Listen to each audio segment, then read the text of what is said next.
सोलापूर जिल्ह्यातल्या टेंभुर्णी इथून अवघ्या 5 किलोमीटर अकोले खुर्द हे गाव आहे। या गावाची ओळख प्रसिद्ध आहे ती इथल्या अर्थातच गणपती मंदिरामुळे।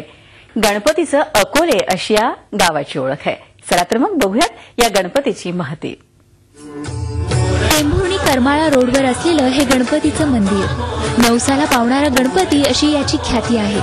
टेंभुर्णीतला एक ब्राह्मण दर चतुर्थीला सांगलीला पायी वारी करत असे। एके दिवशी ब्राह्मणाला थकवा आल्यानं तो शेतात बसला।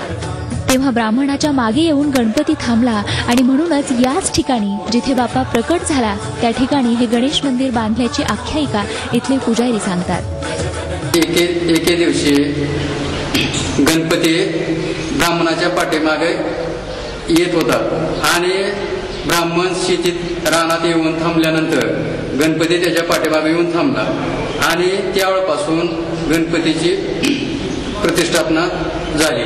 हा गणपती नवसाला पावणारा असल्यानं रोज एक तरी भक्त या ठिकाणी येऊन आपल्या नवसाची पूर्ती करताना दिसतो। इथल्या लोकांची या गणपतीवर प्रचंड श्रद्धा आहे। करमाळ्याच्या रोडवर नजीकच असलेल्या या गणपतीच्या मंदिराला ठिकठिकाणाहून भाविक येत असतात। या मंदिराचा कळस हे उत्तम कलाकुसरीचं उदाहरण आहे। मंदिराच्या गाभाऱ्यात आल्यानंतर प्रसन्न व चैतन्याचं वातावरण अनुभवायला मिळतं। दिवसेंदिवस या मंदिराची ख्याती वाढत असून बाहेरील राज्यातले भक्तही या ठिकाणी दर्शनासाठी येतात। राहुल ढवळेसह bureau report Zee Media Solapur. Zee 24 तास रहा एक पाऊल पुढे।